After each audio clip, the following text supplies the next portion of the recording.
For this video, we are going to tackle Chapter 8, which talks about pricing.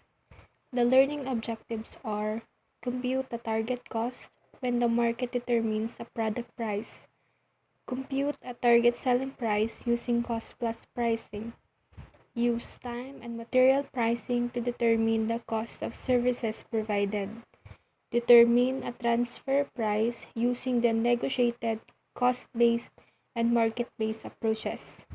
Last one is explain issues involved in transferring goods between divisions in different countries.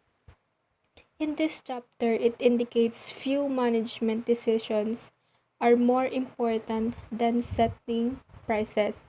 Example na lang sa Intel, kailangan nila makapagbenta ng computer chips sa mas mataas na price, syempre para magka-profit. Pero kapag sobrang taas ng price, walang bibili nun o kaya kukunti lang, so ito yung magiging center ng topic. Next is we will examine two types of pricing situations. The first part of the chapter addresses pricing for goods sold or services provided to external parties. And the second part of the chapter addresses pricing decisions managers face when they sell goods to other divisions within the company.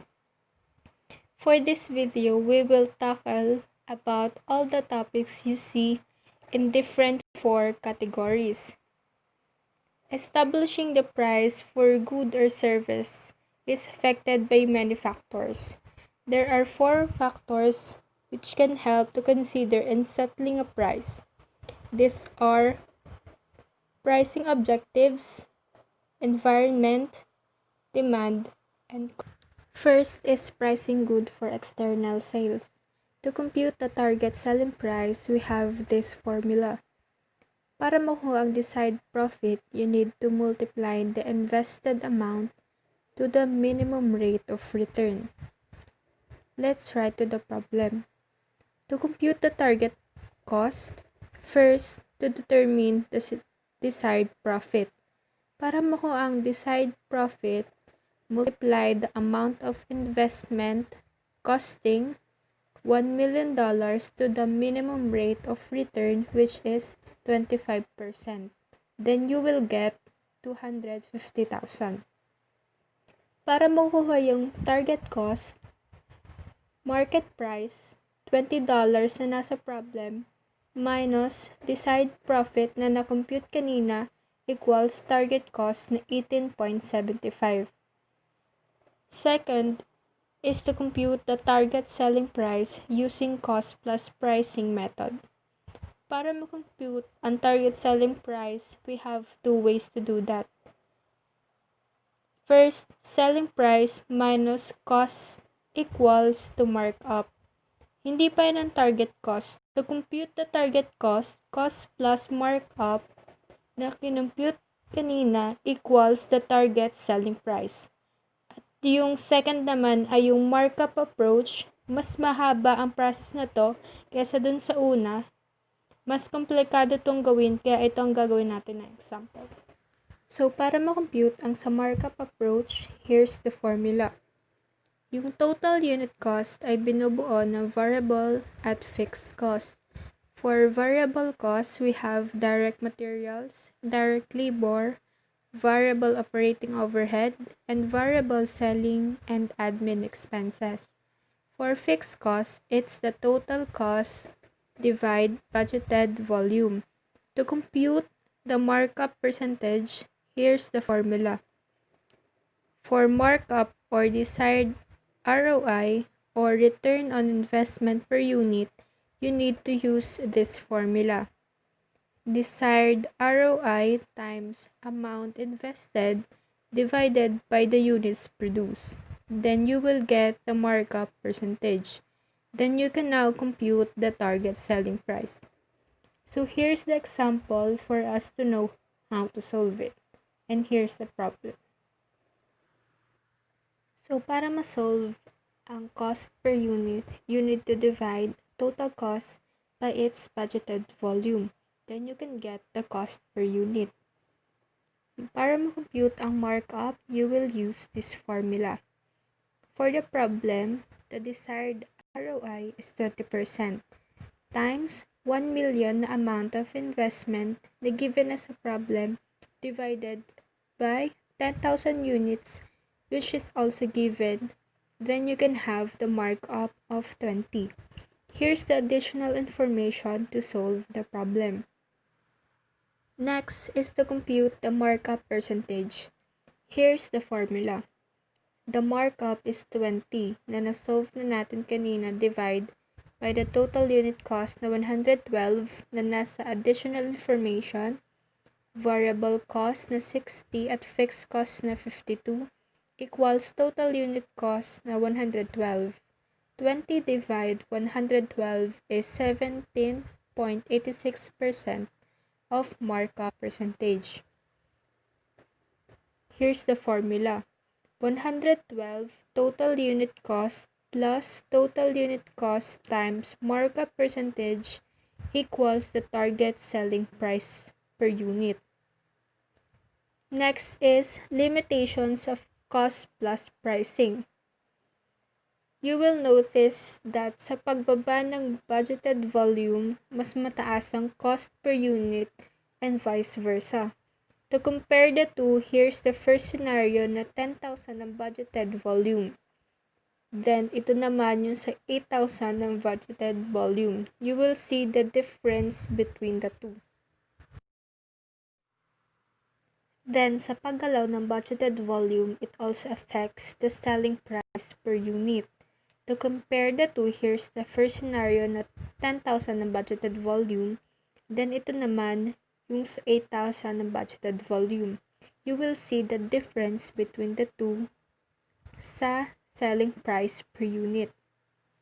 Third, variable cost pricing or full cost pricing. Fixed selling and administrative expenses is the amount of fixed selling and admin expense divided by total units. Then, fixed manufacturing overhead is the amount of it divided also by the total units. Here's the example of that.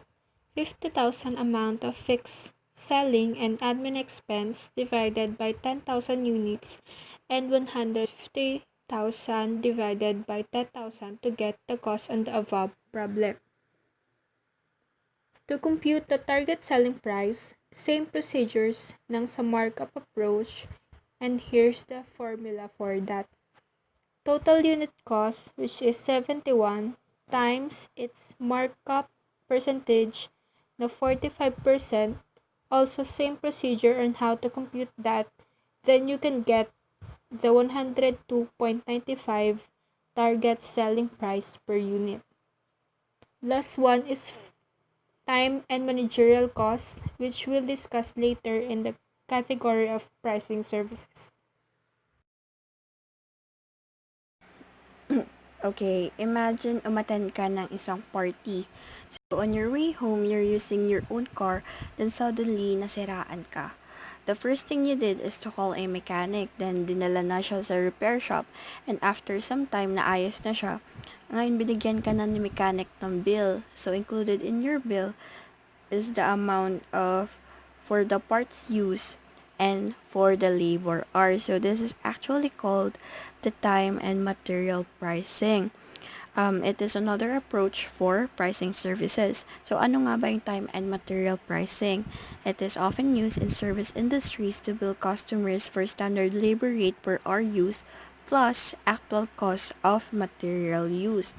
So, example nga yun sa repair shop na may ginamit na certain part para maayos yung sasakyan mo. So, yun yun.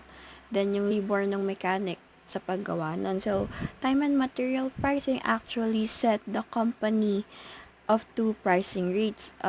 It is for labor and for material. So, yung labor, yun yung mga directly involved sa paggawa or pag-repair ng isang product. Yun yung mga taong directly gumagawa doon. Yun yung kasama sa labor. While sa material naman, ito yung mga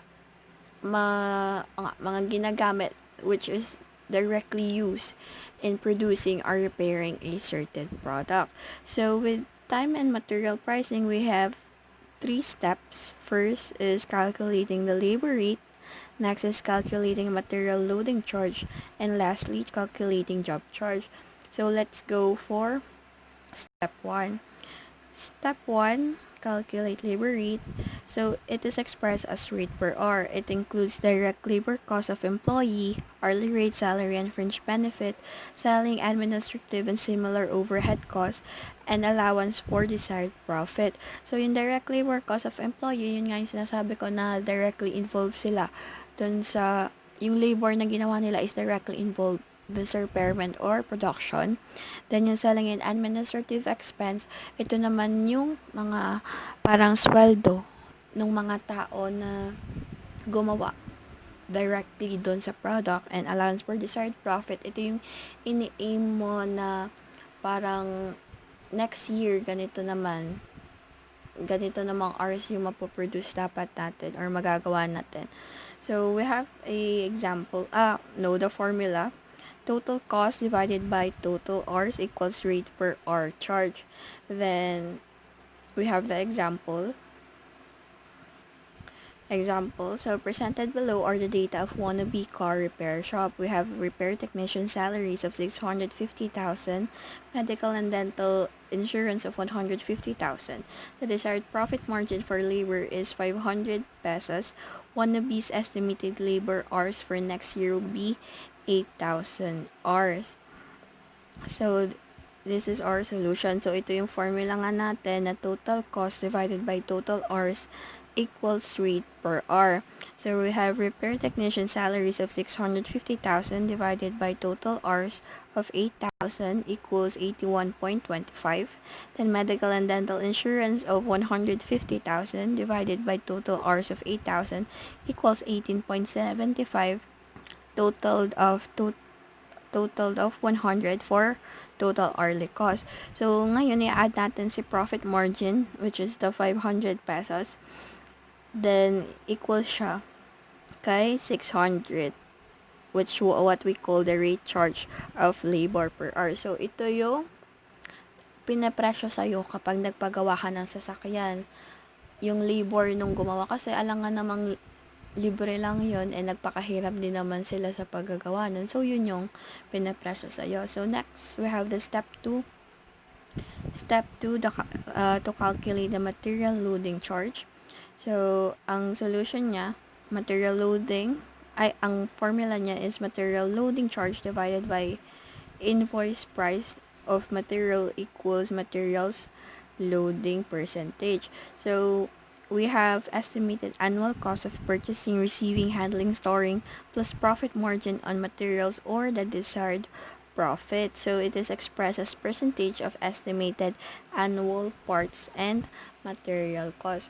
So dito naman sa materials, kasi 'di ba may bibilhin si repair shop.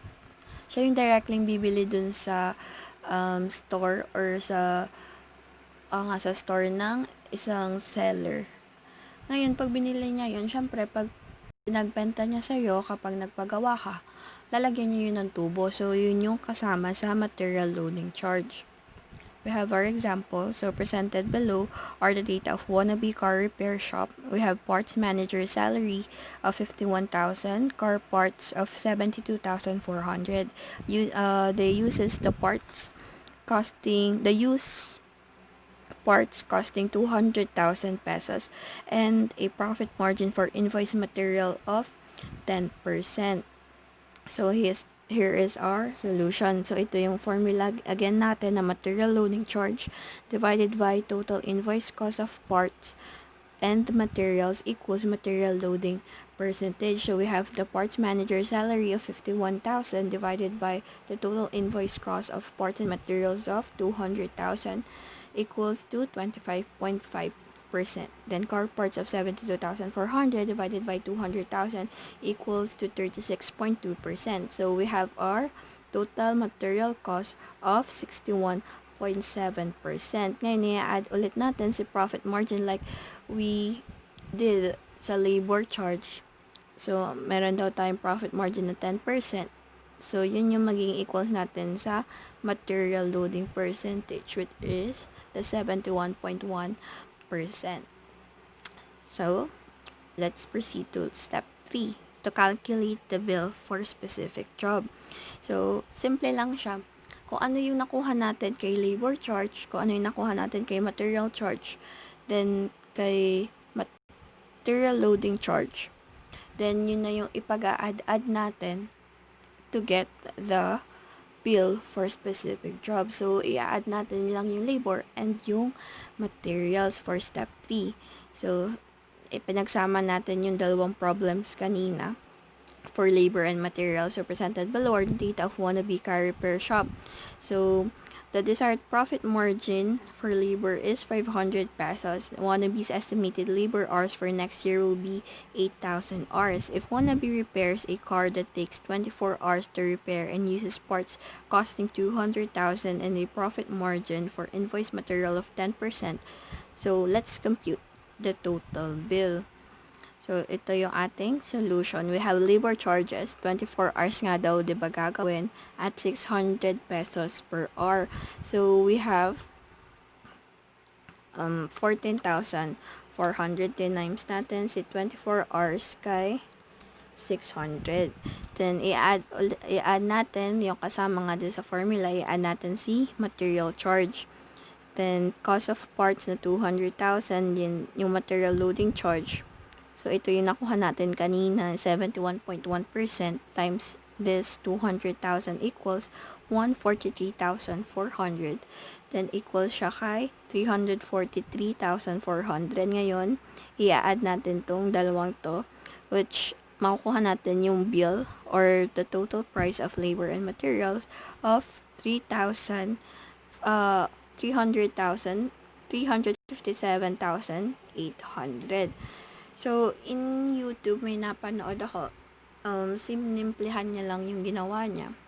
So, I think this is commonly used. Yung parang basic use na hindi gagamitin yung mga formula, yung steps na yon. So, ang ginawa niya lang is, halimbawa, repair shop nga. So, kasi yun yung best example. A repair shop. So, we have the material na 50 pesos.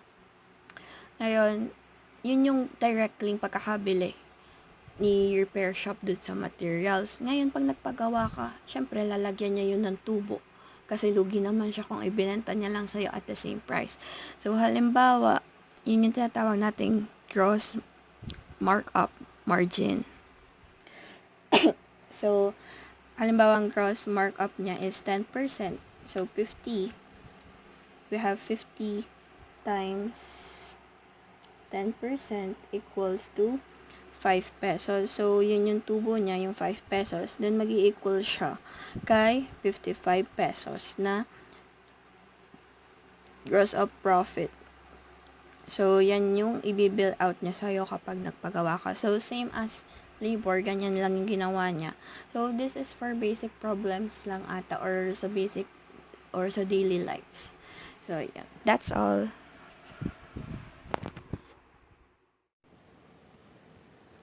Transfer pricing is under the topic of responsibility accounting.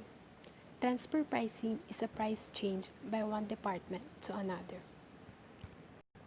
There are three possible approaches for determining a transfer price, and these are negotiated transfer prices, cost-based transfer prices, and market-based transfer prices. Conceptually, a negotiated transfer price should work best, but due to practical considerations, companies often use the other two methods. A negotiated transfer price is determined through agreement of division managers, and under this, the selling division establishes a minimum transfer price and the purchasing division establishes a maximum transfer price. This system provides a sound basis for establishing a transfer price because both divisions are better off if the proper decision rules are used. To illustrate negotiated transfer pricing, here is the example. Alberta Company focused exclusively on making rubber soles for work boots and hiking boots. It sold these rubber soles to boot manufacturers. However, last year, the company decided to take advantage of its strong reputation by expanding into the business of making hiking boots. As a consequence of this expansion, the company is now structured as two independent divisions: the boot division and the sole division. The company compensates the manager of each division based on achievement of profitability targets for that division. The boot division manufactures leather uppers for hiking boots and attaches these uppers to rubber soles. During its first year, the boot division purchased its rubber soles from an outside supplier so as not to disrupt the operations of the sole division. However, top management now wants the sole division to provide at least some of the soles used by the boot division. This information indicates that the contribution margin per unit for the boot division is 38 and for the sole division is 7. So the total contribution margin per unit is 45. Now, what will be a fair transfer price if the sole division sold 10,000 soles to the boot division? The answer depends on how busy the sole division is. That is, whether it has excess capacity. As indicated in illustration, the sole division charges outside customers 18 and derives a contribution margin of 7 per sole. The sole division has no excess capacity and produces and sells 80,000 units to outside customers.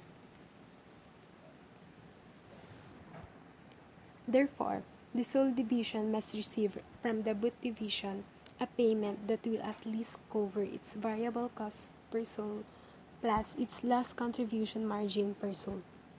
This loss contribution margin is often referred to as opportunity cost. If the sole division cannot recover that amount, that is called the minimum transfer price, it should not sell its soles to the boot division. The minimum transfer price that will be acceptable to the sole division is 18. What happens if the sole division has excess capacity? For example, assume the sole division can produce 80,000 soles but can sell only 70,000 soles in the open market. As a result, it has available capacity of 10,000 units. Because it has excess capacity, the sole division could provide 10,000 units to the boot division without losing its 7 contribution margin on these units. Therefore, the minimum price it will now accept is 11. In this case, the boot division and the sole division should negotiate a transfer price within the range of 11 to 17. Given excess capacity, Alberta Company will increase its overall net income if the boot division purchases the 10,000 soles internally. This is true as long as the sole division's variable cost is less than the outside price of 17. The sole division will receive a positive contribution margin from any transfer price above its variable cost of 11. The boot division will benefit from any price below 17. At any transfer price above 17, the boot division will go to an outside supplier, a solution that will be undesirable to both divisions as well as to the company as a whole. Next is, an alternative to negotiated transfer pricing is cost-based pricing. A cost-based transfer prices is based on the cost incurred by the division producing the goods or services. A cost-based transfer price can be based on variable costs alone or on variable costs plus fixed costs. Also, in some cases, the selling division may add a markup. The cost-based approach sometimes results in improper transfer prices. Improper transfer prices can reduce company profits and provide unfair evaluation of division performance. To illustrate, assume that Alberta Company requires the division to use a transfer price based on the variable cost of the soul. With no excess capacity, the contribution margins per unit for the two divisions are 44 for the boot division and 0 for the soul division. This cost-based transfer system is a bad deal for the soul division, as it reports no profit on the transfer of 10,000 souls to the boot division.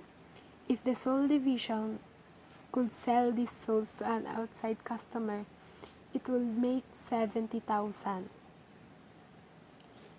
The boot division, on the other hand, is delighted. Its contribution margin per unit increases from 38 to 44, or 6 per boot. Thus, this transfer price results in an unfair evaluation of these two divisions. Further examination of these examples reveals that this transfer price reduces the company's overall profits. The sole division lost a contribution margin per unit of 7, and the boot division experiences only a 6 increase in its contribution margin per unit. Overall, Alberta Company loses 10,000. The market-based transfer price. Based on existing market prices of competing goods or services. Market-based system is often considered the best approach because it is objective and generally provides the proper economic incentives.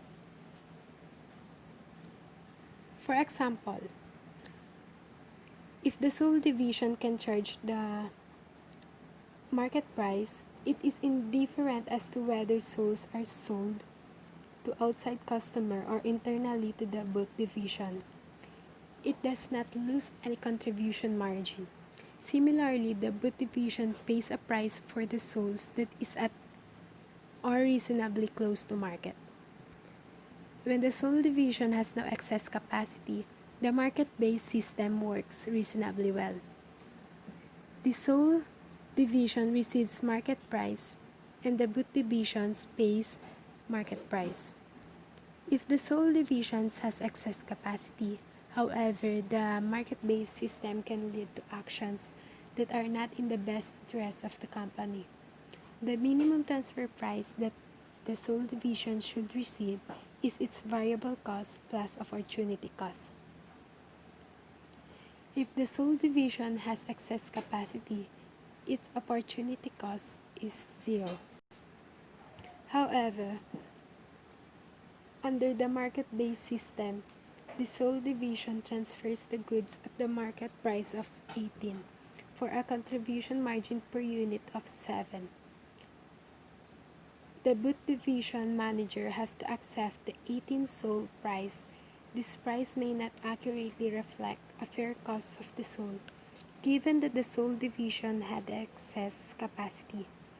As a result, the boot division may overprice its boots in the market if it uses the market price of the soul plus a markup in setting the price of the boot.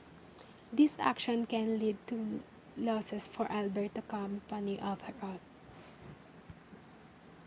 Effect of outsourcing on transfer pricing. An increasing number of companies rely on outsourcing. Outsourcing involves contracting with an external party to provide a good or service rather than performing the work internally. Some companies have taken outsourcing to the extreme by outsourcing all of their production. Many of these so-called virtual companies have well-established brand names, though they do not manufacture any of their own products. Companies use incremental analysis to determine whether outsourcing is profitable. When companies outsource, fewer components are transferred internally between divisions and this reduces the needs for transport. Okay, so as we continue our discussion, now we will be dealing about transfer between divisions of different countries. So what is transfer pricing? Transfer pricing is a price charged by the selling division to the buying division for goods or services provided. So they are in the same company, pero magkaiba sila ng production na ginagalawan or magkaiba sila ng pinuproduce. Now we have Wannabe Automotive Company. Meron siyang battery division and automotive division. So, si battery division, nagpa-produce siya ng batteries. Well, si automotive division, it's dealing with cars or repairing cars. Kaya kailangan yung automotive divisions ng batteries para mapagana syempre yung kotse. Kaya nagkakaroon tayo dito ng selling of batteries. So, si battery division ng magiging selling division natin and si automotive division ng magiging buying division natin. So, the real question here is, what is the price? Bakit, mapapatanong din tayo na bakit kailangan pang tanungin yung price?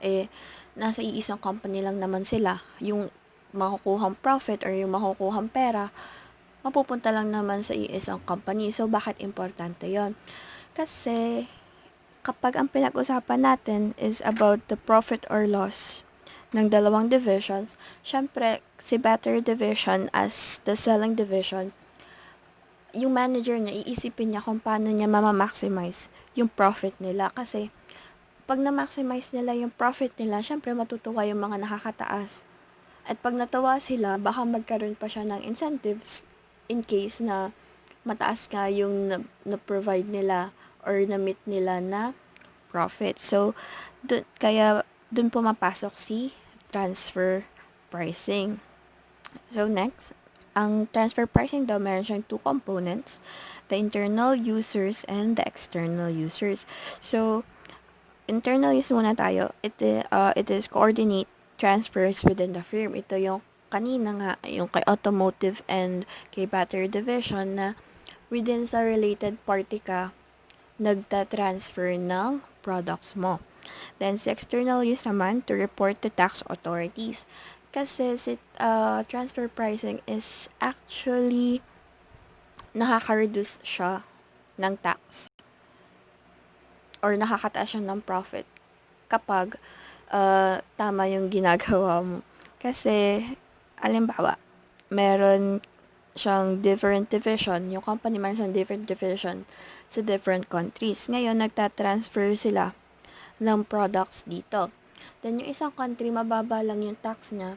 So, pag mababa yung tax niya, ibig sabihin, mataas yung profit na makukuha mo sa kanya.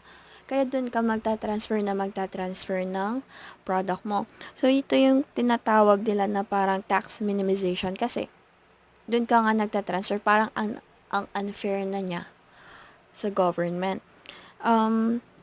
Kailangan daw kasi kay external use, ang ginagamit is yung arm's length doctrine, wherein ito yung kung ano yung price mo to another entity, dapat yun din yung price mo sa related party mo. Halimbawa, 18 pesos mo siya binabenta. Sa iba, 18 pesos din mo siya ibebenta kahit related party mo pa siya kasi yun yung tama, yun yung pagbebenta mo sa iba. Hindi ka nagkakaroon ng tax minimization. So, bakit mabalik tayo kay internal use, meron daw siyang different components pa paano malalaman kung paano ipepresyo yung paano pepresyohan yung product. So, we have market-based, cost-based, and negotiated. Under market-based, ito daw yung same as arm's length lang. So, ibig sabihin kung ano yung presyo mo kay other entities, yun din yung ipepresyo mo kay related parties. Then, si cost-based naman, variable cost or full cost. Basta, it is based lang sa on the cost on producing the batteries. Kung battery division ka man. So, dun ka lang nagbe-base kung magkano yung nagastos mo sa pagpaproduce ng batteries. Then, sa negotiated naman, ito yung kung paano mag-uusap si manager halimbawa ni battery division at saka ni automotive division. So, kung ano yung mapagkakasunduan nilang presyo. Ngayon, kung hindi papayag si automotive division sa inaalok ni battery, might as well maghanap na lang siya ng ibang o-orderan ng batteries. So, next, so why?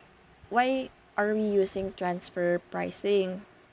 It is because it is in order to maximize or minimize income tax. So, ito nga yung sinasabi ko kanina, na kapag halimbawa mababa yung tax sa isang country, dun ka magta-transfer kasi nga mataas yung nakukuha mong profit doon.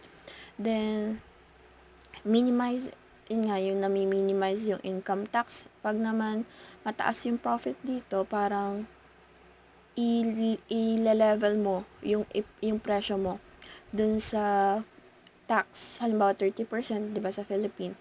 I-level mo dun yung ipepresyo mo para mababa lang din yung tax na babayaran mo. So, yun yung importance ni transfer pricing.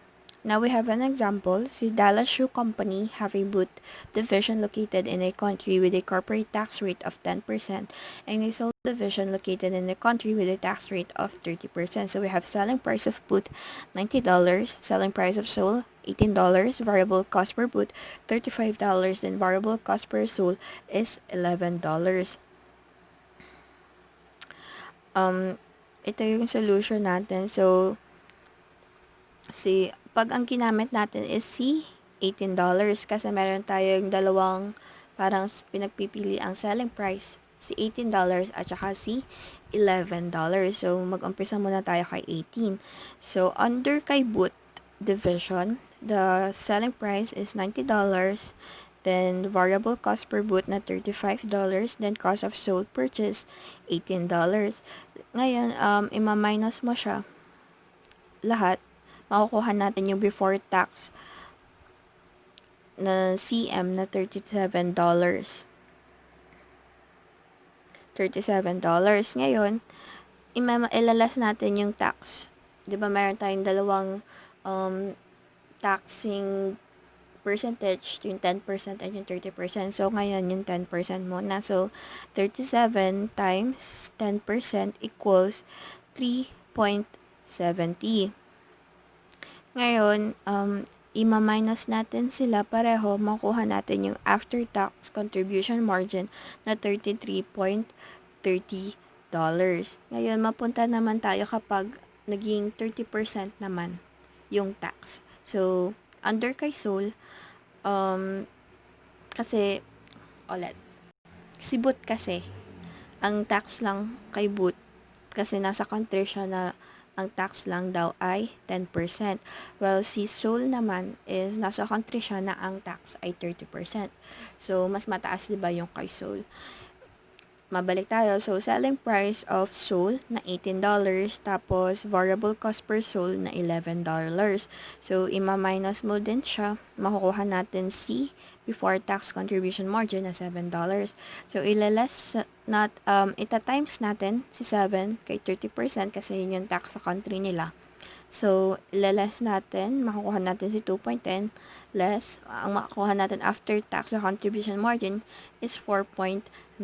Ngayon, para makuha natin si before tax total contribution per unit, we have $37 ito plus $7 dito kay Seoul equals to $44.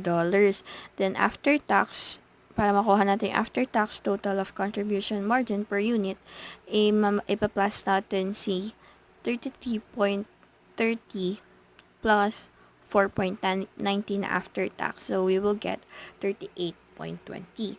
So, lipat tayo. Pag naman $11 ang ginamit natin. Pag $11 ang ginamit natin under kay selling price ni or under kay boot division na merong 10%. So, ganun din, same. So, naging 11 lang to. Then, ima-minus din, makukuha natin is $44. Dito sa kabila is 37 yung nakuha natin nung 18. So, mas mataas. Then, ita-times natin ulit siya kay 10% kasi yun yung tax sa country nila. Makukuha natin is si 4.40. Then, ima-minus natin, makukuha natin after tax na si 39.60. Then, under naman kay sole division, so, sa kay sole division nga, meron siyang 30% tax sa country nila. So, binago natin din, ginawa natin $11. So, before tax, makuha natin $0 So, 0 na siya lahat. So, para makuha ulit yung before tax total contribution margin per unit, we have $44 plus 0. So, we still have 44. So, same lang ang nakuha natin. Pag ang ginamit natin is C, $18, we have 44. Pag after tax naman, so tumaas yung profit na nakuha natin kapag si $11 yung ginamit natin. So, ang mangyayari, syempre, ang gagamitin ni company is $11 kasi nag-increase nga yung profit niya doon.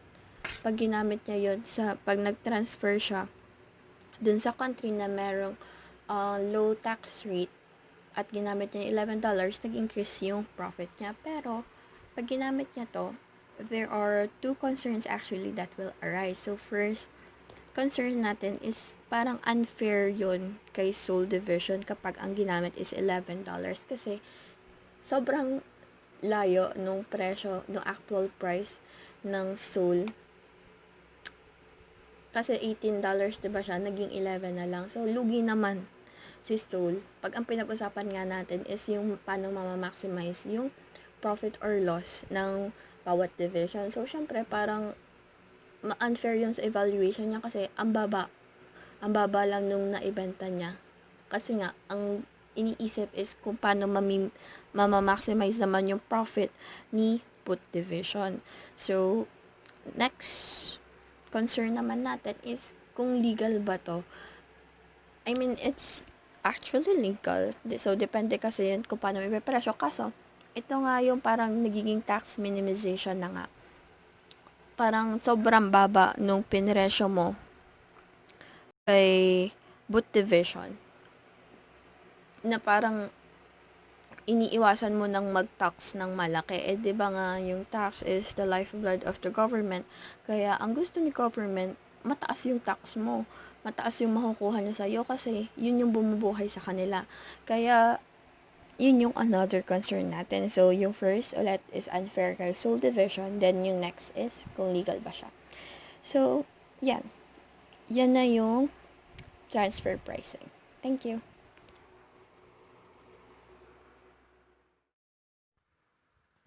Next, we have two other cost approaches to pricing. These are absorption cost approach and variable cost approach. For the absorption cost approach, to compute the target selling price, you need to follow these three steps. First step is to compute the unit manufacturing cost. Second is to compute the markup percentage. Third step is to set the target selling price. For the first step, here's how to compute manufacturing cost in absorption costing. Direct materials plus direct labor plus variable MOH and fixed manufacturing MOH, which is computed as the total amount of fixed MOH na 280,000 divided by the total units na 10,000 equals to 28. And here's the additional information. Second step is to compute the markup percentage, and here's the formula. Para makuha ang markup percentage, you need to add 20 and 32 and divide it by 80, the manufacturing cost per unit, then you will get 65% of markup percentage. Third one, to compute the target selling price, here's the formula.